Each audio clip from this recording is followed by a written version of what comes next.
O texto da exposição desta manhã está em Romanos capítulo 2, de 25 a 29. Vamos ver qual é a mensagem que Deus tem para a minha vida e para a sua vida, para os adultos e para as crianças aqui presentes nessa manhã também. Deus quer falar com cada um de nós. Vamos ver o que Ele quer nos dizer. Romanos 2, de 25 a 29. Nós já temos exposto esta carta de Paulo aos Romanos há algumas semanas e vamos ver mais uma porção dela hoje. Diz assim a palavra de Deus: porque a circuncisão tem valor se praticares a lei. Se és, porém, transgressor da lei, a tua circuncisão já se tornou incircuncisão. Se, pois, a incircuncisão observa os preceitos da lei, não será ela, porventura, considerada como circuncisão? E se aquele que é incircunciso por natureza cumpre a lei, certamente ele te julgará a ti, que não obstante a letra e a circuncisão, és transgressor da lei. Porque não é judeu quem o é apenas exteriormente, nem é circuncisão a que é somente na carne, porém judeu é aquele que o é interiormente, e circuncisão a que é do coração, no espírito, não segundo a letra, e cujo louvor não procede dos homens, mas de Deus. Até aqui a leitura da palavra de Deus. Vamos orar? Santo Deus e Pai, lida foi a Tua palavra, que o Teu Espírito Santo ilumine a nossa mente, aquiete o nosso coração nessa hora, Deus, para que possamos compreender o que o Senhor quer falar conosco aqui nesta manhã. Ajuda-nos, Pai, nós, os adultos, ajuda também as crianças aqui presentes, que possamos todos como um povo único do Senhor, compreendermos esta palavra, a verdade revelada pelo Senhor nela, e assim vivermos cada dia mais para a glória do Teu nome, confessando Jesus como nosso Senhor e Salvador. Ajuda a Tua igreja nessa manhã, ó Pai. Recebe o culto que te prestamos na mediação de Jesus Cristo. Assim oramos no nome dele. Amém. Meus irmãos, eu gosto de visitar cemitérios quando eu viajo. É uma prática meio estranha para muitas pessoas. Mas veja, eu aprendo muito em cemitérios. Talvez pensando naquilo que Salomão ensinou, não é? Que há mais alegria na casa no luto, onde há pranto, do que onde há um banquete. Porque na casa onde há o luto, onde há o pranto, a gente olha qual é o fim dos homens. E diz Salomão, e que os vivos tomem isso em consideração. Veja, eu aprendo muitas coisas. Por exemplo, em cemitério, a gente olha a natureza dos túmulos. Há túmulos muito simples em cemitérios. Muitos que estão no chão, só tem terra. A pessoa cava um buraco, guarda lá o caixão e bota a terra. Não tem nenhuma graminha em cima. Outros começam a edificar uma construção, mas às vezes não acabam. Às vezes fica no tijolo, às vezes fica num chapisco só. Outros colocam o reboco, não é? Mas não pintam. Outros colocam azulejos, colocam pisos, muito simples. Mas há túmulos que são suntuosos. É impressionante. E às vezes está um do lado do outro. Um túmulo muito simples e logo ao lado um túmulo que mais parece uma catedral. Você vê, por exemplo, porcelanatos caros, você vê mármore travertino, às vezes, revestindo aquela sepultura. Você vê metais nobres, às vezes, polido. É bonito de ficar olhando aquele túmulo. Mas sabe o que há em comum entre um túmulo que está lá na terra, que não tem nem grama em cima, e um túmulo que mais parece uma catedral ao lado? Em comum está que dentro dele existe um cadáver sem vida, sendo consumido. Nos dois, há a mesma coisa. Um corpo sem vida, um cadáver em apodrecimento. Assim é a religião de aparência, a religião de boca. Uma fé confessada, mas que não é vivida no dia a dia. Ela pode ser bonita diante dos homens, mas ela é podre dentro de si. Ela está morta. O judeu, ele confiava na lei. A gente viu isso na pregação da semana passada. Aí no texto de Romanos 2, de 17 a 24. Ele estava muito seguro na lei. Porque Deus havia revelado a ele, de todos os povos da terra, a sua lei, as suas promessas, as suas bênçãos. E além da lei, Paulo fala agora nesse texto que lemos. Dentre os rituais da lei, havia a circuncisão. Então o judeu olhando para a lei e para a circuncisão, ele se sentia seguro. Ele estava descansado na presença de Deus e também se achando superior às outras nações. E o que era a circuncisão que Paulo falou aqui? Uma palavra difícil, não é? Você não vai ouvir isso aí na escola.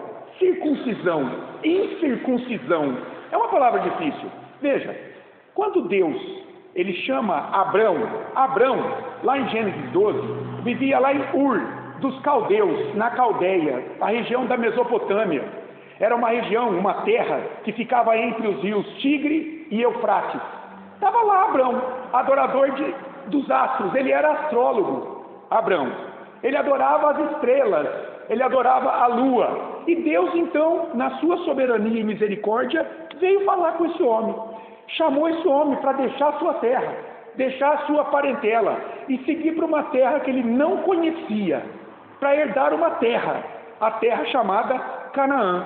E vai lá, Abraão, toma a sua família, toma o seu sobrinho Ló e vai embora, com tudo que ele tinha para essa terra, confiando nessa promessa de Deus. Deus disse a ele: olha, confie em mim, eu vou te dar uma terra, um lugar de descanso, muito melhor do que esse aqui que você vive. De ti procederá uma nação inteira. E Abraão já era velhinho. Sara, sua esposa, tinha mais de 70 anos já nessa época. Abraão tinha mais de 80. E ele podia pensar: eu não vou sair daqui não, como é que eu vou saber que isso aí vai ser verdade? Mas ele creu no chamado de Deus, na promessa de Deus. Deus disse: uma nação virá de você, e dessa nação você vai abençoar todas as nações da terra. Você, Abraão, vai ser o meu testemunho diante das nações que não me conhecem, para que por meio da tua fé outras pessoas sejam abençoadas. E um dia virá um descendente teu, de uma das tuas tribos, ele não sabia ainda, viria da tribo de Judá. Esse descendente final teu, por meio dele, eu salvarei todas as pessoas que nele crerem. Então Jesus Cristo, na carne, é descendente biológico de Abraão. Ele veio da família de Abraão, veio vindo as sucessões, as gerações, as descendências, até que nascesse Jesus de Maria. Deus falou isso para Abraão. Em determinado momento, qual seria a marca desse acordo de Deus com Abraão? Deus poria uma marca, um sinal nesse povo que viria de Abraão, nas famílias que viriam. A marca seria essa tal de circuncisão. Lá em Gênesis 17, Deus vai falar para Abraão como é que ia acontecer isso. Falou: Abraão, primeiro, você vai circuncidar, você já é adulto, então você vai passar pela circuncisão, você e os seus filhos já adultos. Mas, a partir de agora, toda pessoa, todo menino, aos 8 dias, será circuncidado. Era uma operação que fazia ali, no órgão sexual do menino, no membro sexual do menino. Tirava a pelinha do órgão sexual do menininho. Ao 8º dia, era feito isso. Isso era uma marca que mostrava o seguinte: vocês pertencem a mim, vocês pertencem à minha família. Isso era um sinal que apontava para esse pertencimento. As meninas não faziam, porque elas estavam incluídas naquilo que acontecia nos meninos na sua família. Seja, então, se um pai tivesse uma menina, a circuncisão do pai cobria a menina. Se um pai tivesse um menino, o menino já era circuncidado. Quando nascia a menina, a circuncisão dos homens cobria as meninas. As meninas estavam incluídas. Então, homens e mulheres, pela circuncisão, pertenciam à família de Deus, pertenciam ao povo de Deus. Se um estrangeiro, que não era filho de Abraão, quisesse seguir o povo de Deus, o que ele tinha que ser, tinha que fazer com ele? Não importa se ele era criança ou adulto, ele tinha que ser circuncidado também, para pertencer à família de Deus, ao povo de Deus. Isso era a circuncisão. Então, o que aconteceu com o passar do tempo? O judeu esqueceu da promessa de Deus, de confiar na promessa daquele Messias que viria para salvar o seu povo. De que a lei, a circuncisão, esse ritual de início na família de Deus, era só um sinal que apontava para uma bênção maior. E o judeu, com o passar do tempo, ele começou a confiar nessas coisas. Então ele se tornou presunçoso diante das nações. Ele chegava diante daqueles que não eram judeus e falava: olha, eu sou judeu. Eu fui circuncidado ao 8º dia. Eu conheço Deus verdadeiro, a vontade dele, a lei dele. Era muito bom. Era um motivo de privilégio para o judeu ter sido alcançado por Deus. Mas não para humilhar, para desprezar as demais nações. E é isso que o judeu começou a fazer. E é isso que Paulo está condenando aqui, nessa porção do texto. Falando hoje, falou da lei, nós falamos a semana passada da lei. E hoje nós vamos falar aqui da circuncisão. O problema que o judeu não viu diante dele é que o pecado presente nele impossibilitava-o de cumprir a lei. Ele não era para ele confiar na lei como salvação. Deus não deu a lei para salvá-lo. Deus deu a lei a ele para mostrar o pecado dele, para mostrar que ele não era suficiente para cumprir a lei, os mandamentos, e para conduzi-lo a crer na promessa messiânica naqueles dias. Hoje nós cremos no Messias que já veio, Cristo, mas naqueles dias Jesus não havia vindo ainda, mas havia uma promessa, entenderam, crianças? De que viria um descendente de Abraão, que ele cumpriria a lei no lugar do seu povo. Ele seria a perfeita circuncisão diante de Deus, um coração totalmente devotado a adorar somente a Deus. O judeu se esqueceu disso e começou a confiar na lei. E olha só, Jesus ele vai denunciar essa presunção e orgulho dos judeus. Logo no início do seu ministério, lá em João 6, 28, 29, olha como é que os judeus chegaram para Jesus. Olha a pergunta deles: que faremos para realizar as obras de Deus? Olha aí, está no plural, as obras de Deus. Quer dizer, Jesus, eu sou judeu, eu quero realizar as obras de Deus, o que eu preciso fazer? Está vendo? O judeu confiando nele, na justiça dele, para agradar a Deus. E olha a resposta de Jesus: a obra de Deus é esta. Olha no singular, só há uma obra de Deus. A obra de Deus é esta, que creiais naquele que por ele foi enviado. Ou seja, ele está falando para os judeus: vocês têm que crer em mim.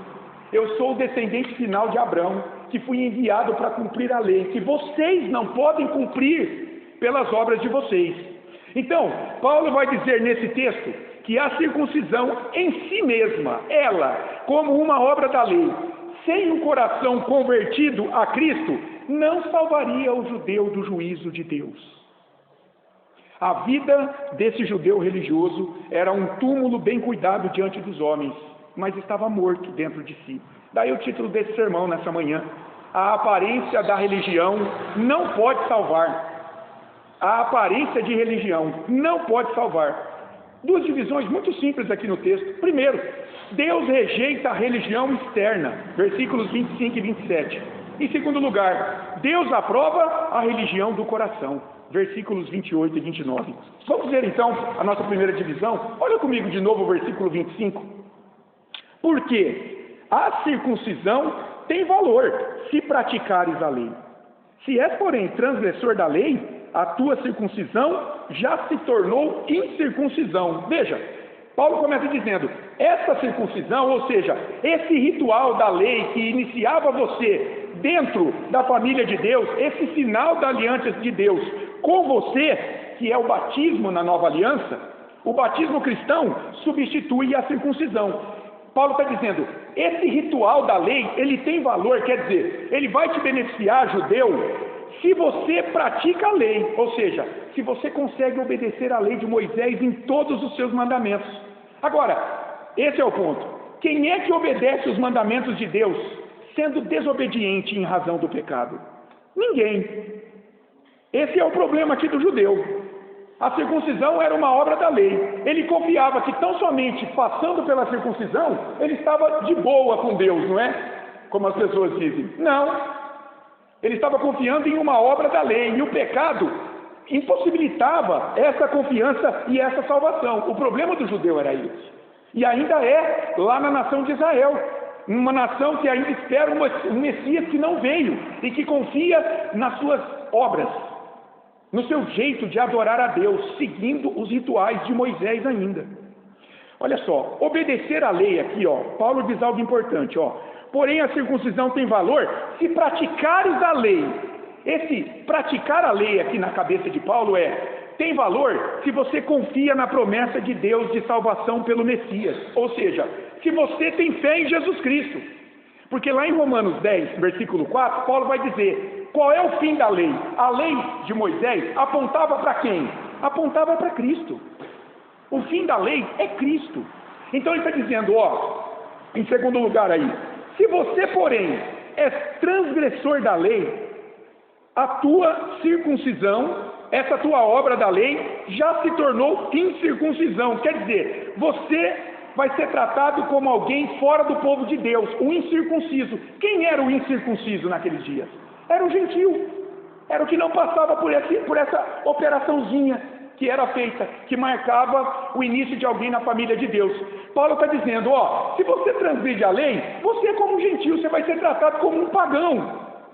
E como um pagão, você não conhece a promessa de salvação pelo Messias.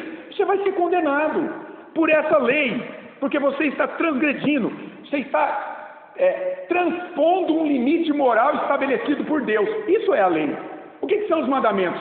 São os limites morais que Deus estabeleceu para o homem, revelando a sua santidade, a sua perfeição. A lei de Deus é santa, é perfeita. Ela revela o caráter de Deus. O pecado faz com que quebremos essa lei, quebremos os mandamentos. Por exemplo, quando desobedecemos nossos pais, nossos professores, quando mentimos, nós quebramos a lei de Deus, nós quebramos o mandamento. Nessa hora nós precisamos de quem? De Jesus Cristo em nossa vida. De confiar na promessa de que é pela obediência de Jesus aos seus pais, obediência ao seu Pai Celestial, a Deus, que uma criança e que um adulto, então, cumpre o mandamento. É sempre pela obediência de Jesus, é sempre pela promessa de salvação de Jesus. Por isso que Paulo está dizendo, se você transgride a lei, judeu, a tua circuncisão já se tornou incircuncisão. Você, judeu, será tratado como um pagão, um gentio incircunciso que quebra a lei pelos seus pecados e será condenado por ela. E ele prossegue aí, olha o 26. Se, pois, agora é o contrário, né? Então é um judeu sendo tratado como gentio. Agora ele vai falar de um gentio sendo tratado como judeu. Olha o 26. Se, pois, a incircuncisão observa os preceitos da lei, não será ela, porventura, considerada como circuncisão? Então ele está dizendo, se os gentios observam os preceitos da lei, quer dizer, se eles confiam em Jesus como seu Salvador, aquele que cumpriu a lei por eles, que não confiam em suas obras, mas na obra de cruz de Jesus, que Paulo estava pregando. Paulo está pregando o Evangelho ali. Muitos gentios estão considerando o que ele está dizendo, estão entendendo essa promessa de salvação por Jesus, e estão crendo nele, estão tendo seu coração circuncidado. O Espírito Santo está fazendo uma operação no coração desses gentios, que estão se arrependendo e depositando a sua fé em Jesus, enquanto muitos judeus estão duros diante de Cristo. Mas os gentios, eles eram de fato um povo que não conhecia Deus, por isso que eles são chamados de incircuncisos. Não há esperança para eles. Paulo denuncia a condição deles, lá em Efésios 2, de 12 a 13. Quem eram os gentios antes de Cristo? Antes de Cristo eles não eram povo de Deus. Eles eram pessoas estranhas às promessas de salvação de Deus pelo Messias. Eles viviam sem esperança de salvação e sem Deus no mundo. Mas agora em Cristo, Paulo vai dizer, os gentios e os judeus foram aproximados pelo mesmo sangue e debaixo da mesma cruz.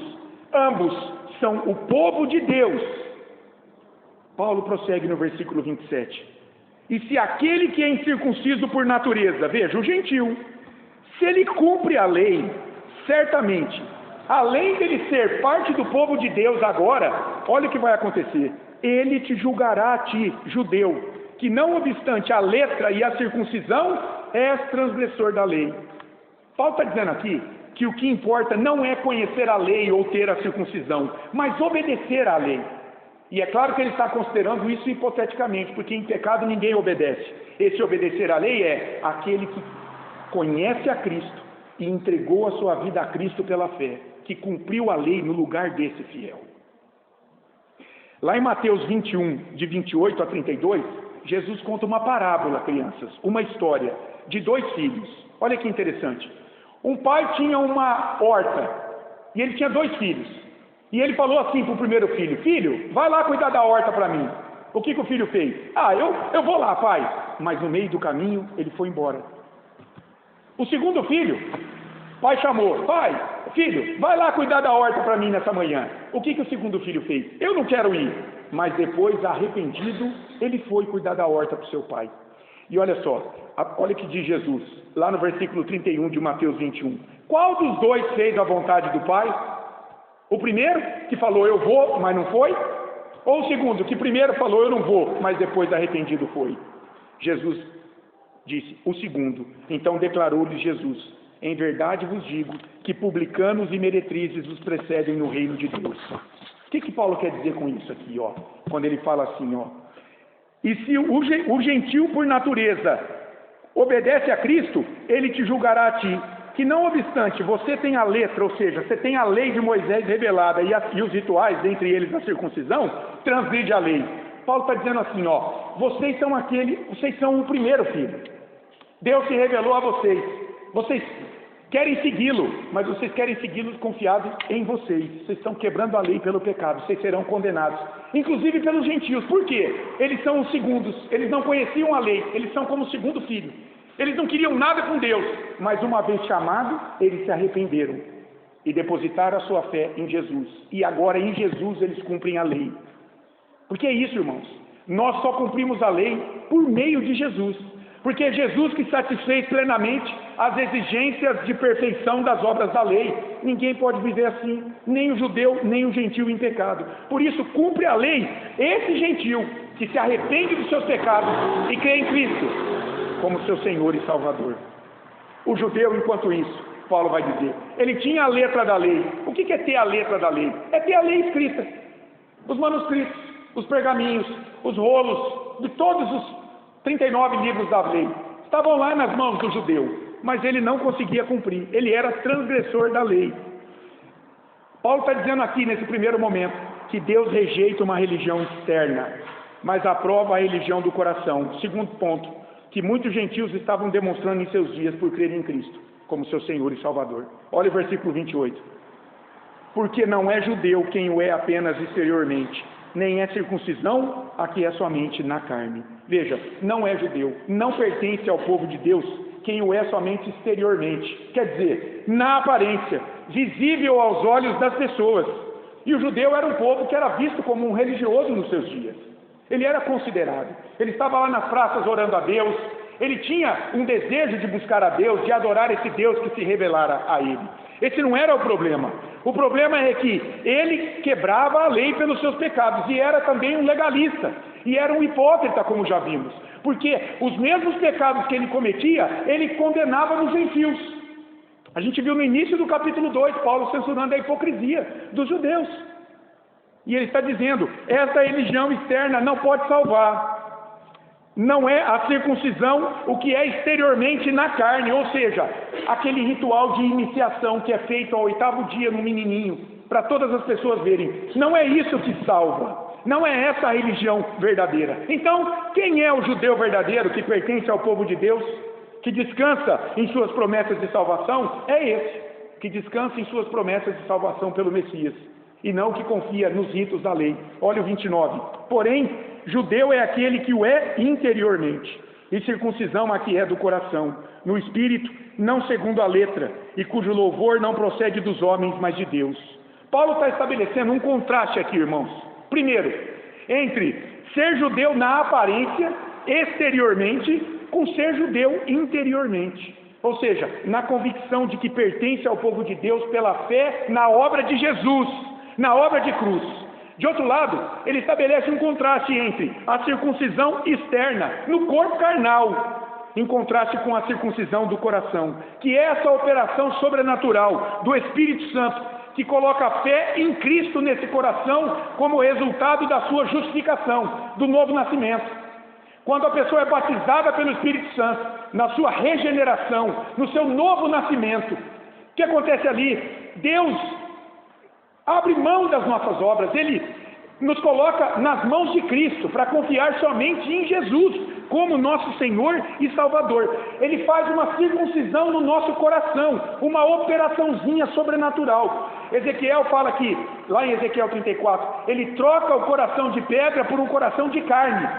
A circuncisão não era tirar uma pelinha ali do órgão sexual masculino? Pois bem, quando o Espírito Santo entra, faz morada em nós, Deus tira aquela crosta de pedra que está em volta do nosso coração, que resiste ao Evangelho quando ouvimos a pregação. E agora a gente tem prazer de ouvir a pregação, de buscar servir a Deus com nossos dons e talentos, de confessar diante dos homens que Jesus é nosso Salvador. Nós não temos vergonha. Nós entendemos como é bom pertencer ao povo de Deus, à igreja. Deus faz isso. Isso é a circuncisão do coração. Deus sempre buscou isso na vida do seu povo. Não algo externo, mas algo interno, uma conversão interna, espiritual. Como eu disse aqui, o judeu se vangloriava, ele se orgulhava de ter a lei e a circuncisão, ele era presunçoso diante de Deus e diante das demais nações gentias. Ele se sentia superior, ele buscava o aplauso do mundo pela sua elite de raça, diante de Deus e dos outros povos. Mas que ironia, porque ele estava sendo censurado por Deus em seu orgulho, em sua presunção de cumprir a perfeição da lei por suas obras pecaminosas, deixando de confiar na promessa de salvação de Deus por meio do Messias, Jesus pregado por Paulo nos seus dias, coisa que muito gentil estava acolhendo. O judeu não queria, mas o gentil estava acolhendo. Então Paulo vai dizer, o que Deus quer é uma circuncisão do coração. Ele sempre buscou isso, não uma religião aparente, mas uma religião verdadeira. Lá em Deuteronômio 36, após o juízo de Deus sobre o povo desobediente, o que Deus faria? Ele circuncidaria o seu coração, para que eles o obedecessem. Ora, mas o judeu já não tinha sido circuncidado? Que circuncisão nova é essa que Deus faria? É a do coração, não é a da carne que ele já tinha. O mesmo lá em Jeremias 9:26. Jeremias está lá no exílio, e ele vai dizer no exílio, que a casa de Israel era incircuncisa de coração, novamente. Mas eles eram circuncidados na carne, mas não no coração. Não tinha havido verdadeira conversão. Essa circuncisão no coração é operada pelo Espírito Santo. E se você tem aí a tradução revista e atualizada, você vai ver que aí no versículo 29 está, a que é do coração no Espírito. Aí está com Espírito com E minúsculo. Mas veja, qual o problema? O problema é que a palavra Espírito, no grego, pneuma, serve para Espírito Santo, Espírito do homem, Espírito imundo, Espírito do tempo, é a mesma palavra, e no grego você não tem maiúscula e minúscula. Então, quando os tradutores estão olhando os manuscritos gregos e ele vê pneuma, ele tem que fazer uma opção. E agora? É com E maiúsculo, apontando para o Espírito Santo, ou é com E minúsculo, apontando talvez para o Espírito do homem, para o Espírito imundo, como em outros textos? Como é que ele decide? Ele vê o contexto.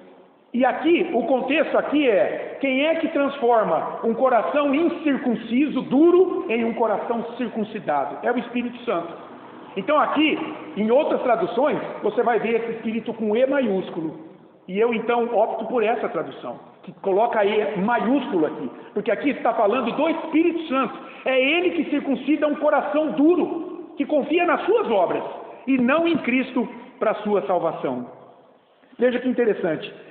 Paulo está dizendo aqui aos judeus que a salvação é produzida pelo Espírito Santo, convertendo seus corações não pelas obras humanas da lei, a circuncisão, por exemplo, mas para que eles creiam em Cristo. Não segundo a letra, porque a lei de Deus não pode produzir salvação, porque em pecado o homem não pode cumprir, não pode obedecer essa lei. É por isso que eu entendo aqui que o Espírito aqui é o Espírito Santo. Lá em Mateus capítulo 6, Jesus censura a piedade judaica. O judeu tinha 3 coisas que ele gostava de fazer. Ele gostava de jejuar, orar e dar esmolas. Isso era muito bom, mas qual era o problema do judeu? Ele jejuava, orava e dava esmola para ser visto pelas pessoas. Você já viu gente assim? Que quando faz uma coisa boa sai falando para todo mundo? O judeu era assim, nessa prática de piedade. E Jesus vai dizer, vocês já receberam os aplausos dos homens, de Deus vocês não vão ter mais. Ele fala isso lá em Mateus 6, versículo 2. Quando, pois, deres esmola, não toques trombeta diante de ti, como fazem os hipócritas nas sinagogas e nas ruas, para serem glorificados pelos homens. Em verdade vos digo que eles já receberam a recompensa. Religião externa, religião de aparência. Isso não pode salvar o homem, mas sim essa verdadeira religião que procede de um coração que foi operado pelo Espírito Santo e que agora crê em Jesus como seu Senhor e Salvador. Dito isso, a gente pode concluir aqui, meus irmãos. Deus rejeita a religião externa e aprova a religião do coração. E que lições a gente tira para a nossa vida? Algumas, são muitas, né? Como é que a gente pode aplicar esse texto? Parece difícil, né? A gente começa a ler incircuncisão, circuncisão, circuncisão, incircuncisão. Mas depois de explicado, fica mais fácil. Agora a gente consegue aplicar para a nossa vida esse texto. Primeira coisa, o que Paulo está dizendo para mim e para você nesta manhã? A religião externa sem obediência a Deus é inútil. É inútil. Ter sinais externos de religião, veja, passar pela água do batismo, professar publicamente uma fé, ter compromisso com a igreja, tudo isso é muito bom. Precisa na vida de quem foi transformado. É justo. Mas se o teu coração não estiver convertido pela fé em Jesus como teu Senhor e Salvador, não vale nada. Pelo contrário, vale sim, para te condenar novamente, como presunçoso, em achar que por essas obras, pelo legalismo das obras da religião, você está salvo diante de Deus. Portanto, examine se a sua religião só é externa, só é na aparência, ou se você tem buscado viver a tua vida para conhecer, obedecer e servir a Cristo em teus dias. Qual é a evidência? As pessoas me perguntam, pastor, qual que é a evidência da minha salvação, da minha eleição? Como é que eu vou saber? Veja lá 2 Pedro, capítulo 1. O apóstolo Pedro, na sua segunda carta, no capítulo 1, ele vai trazer várias virtudes. E ele vai dizer, quanto mais você buscar evidenciar essas obras em tua vida, mais você vai confirmar a tua vocação e eleição. É pelos frutos que se conhece a natureza da árvore. Onde é que está a tua fé? Está em Jesus como teu Senhor e Salvador? Você tem prazer em servi-lo agora? Em buscar conhecê-lo na sua revelação, na sua palavra? Você tem partilhado do Evangelho da salvação com outras pessoas? Você está respondendo à salvação que te alcançou. Você foi circuncidado no coração. O Espírito Santo veio sobre a tua vida. Eu fico maravilhado com o batismo de Jesus, quando diz assim, que o Espírito Santo desceu sobre ele como uma pomba. Não é que era uma pomba que desceu, mas era na forma de uma pomba. Você já viu uma pomba descendo? Ela faz assim, e aí vai descendo. Vai pousando. Esse é o sentido lá. O Espírito Santo pousou sobre Jesus. Isso acontece na vida de um pecador quando ele é convertido no coração. Uma operação sobrenatural. Eu não sei quando foi a minha regeneração, a minha conversão, mas em algum momento aconteceu isso, quando eu nem percebi. O Espírito de Deus veio sobre a tua vida também e converteu o teu coração. E daí o que acontece? Você começa a produzir obras que glorifiquem esse Deus. É esse o sentido aqui da verdadeira religião. Não uma confiança na denominação. Eu vou em determinada igreja porque aquele pastor é bom. Eu vou em determinada igreja porque eu gosto daquele ambiente. Ali eu sinto a presença de Deus. O que é isso? Se Jesus falou que vai chegar um momento em que Deus não será adorado nem no Monte Gerizim, em Samaria, nem no Monte Sião, em Jerusalém, mas será adorado em espírito e em verdade. Porque agora todo cristão, ele é templo de adoração do Espírito Santo. A adoração não está mais restrita a um lugar, como era no templo naqueles dias.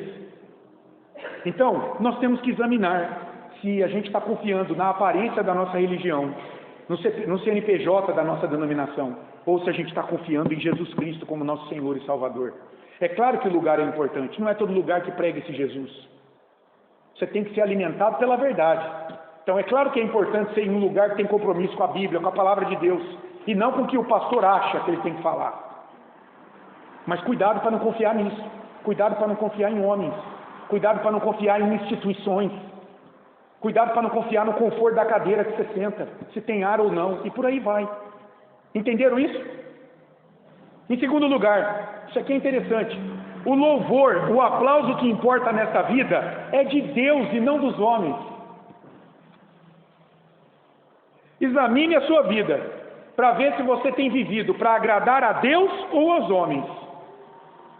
Você tem apreço pelas coisas do mundo que Deus condena, ou você luta contra tudo isso para agradar a Deus? Conta-se a história de um grande pianista. Ele foi se apresentar no Carnegie Hall, lá em Nova York, um lugar muito conhecido de grandes apresentações. E estava lá ele sentado para fazer a sua apresentação, e o seu mestre, o seu professor, estava lá na última cadeira sentado. Eu já contei isso para vocês ou não? E daí ele tocou brilhantemente o seu piano naquele dia. E o pessoal ensandecido o ovacionou por minutos e minutos, batendo palma, bravo, aquela coisa. Mas o que aconteceu com o seu professor? O seu professor permaneceu sentado, lá no fundo. E aquele jovem ficou cabisbaixo, triste demais. E as pessoas começaram a questioná-lo. Por quê? Está todo mundo aqui te aplaudindo. E ele disse o seguinte: A única pessoa que eu queria agradar nesta noite era o meu professor. E eu não consegui agradá-lo com a minha apresentação. Meu querido, viva de modo a receber o louvor de Deus na tua vida. E não para agradar a homens. Muitas vezes sem Deus ao teu redor. Entende? Às vezes a gente quer ter uma performance para os homens. Tem crente que tem vergonha de falar: domingo eu não posso jogar bola porque eu vou na igreja. Terça-noite eu tenho prazer de estudar a palavra de Deus. Então eu não posso ir com vocês em tal lugar. Eu vou na igreja, ser alimentado na minha fé. Tem crente que tem vergonha. Tem crente que é o crente agente secreto. Sabe o crente agente secreto? Ele é crente há 25 anos, mas ninguém sabe que ele é crente. Ninguém sabe. Viva para agradar a Deus e não para agradar aos homens sem Deus ao teu redor. Confie em Cristo como teu Senhor e Salvador. É assim que você vai viver para agradar a Deus. É assim que você vai receber a aprovação de Deus na tua vida e a vida eterna no final. Que aqueles que viveram para receber os aplausos humanos não vão receber. E por último, Paulo disse aqui a seus leitores que o que importa não é conhecer a lei em si, mas cumpri-la. E você não consegue cumprir a lei em razão dos teus pecados. Então, sua salvação está em crer em Jesus, como aquele que cumpriu a lei no teu lugar, para que você não fosse condenado por ela. É isso que Paulo quer dizer, quando ele diz para esses leitores que eles devem praticar a lei. Ele não está dizendo que eles conseguem praticar a lei. Ele está dizendo para eles crerem em Jesus, que praticou a lei por eles. Entende? Sabe os mandamentos de Deus? Nós não cumprimos, mas Jesus Cristo cumpriu por nós. E se a gente crê nele, a gente está salvo diante de Deus. Muitos gentios estavam crendo em Cristo, mas muitos judeus estavam resistindo, permanecendo condenados em suas próprias obras. Meu amado, descanse das suas obras e confie na única obra que Deus aceitou para o perdão de todos os teus pecados, a cruz de Jesus Cristo. Que a tua fé esteja em Jesus, meu amado, e somente nele, para que você termine os seus dias não condenado pela lei, mas livre da justiça dela, pelo teu Redentor, pelo teu Salvador, Jesus Cristo. Vamos orar mais uma vez? Senhor, obrigado pela tua palavra pregada, que ela esteja viva em nossa mente e em nosso coração, pela unção do teu Espírito Santo. Ajuda-nos, Senhor, liberta-nos de nossas próprias obras e ajuda-nos a confiarmos em Jesus Cristo, como a nossa esperança, como tudo em nossa vida, como a nossa maior riqueza, como aquele Deus que assumiu toda a nossa culpa pecaminosa diante do Senhor, para que não fôssemos julgados pelo Senhor como transgressores da tua lei. Ajuda-nos, Deus, e ajuda-nos a partilhar desta salvação com aqueles ao nosso redor que ainda não conhecem esta salvação bendita que está em Cristo Jesus. Assim oramos, ó Pai, em nome de Jesus. Amém.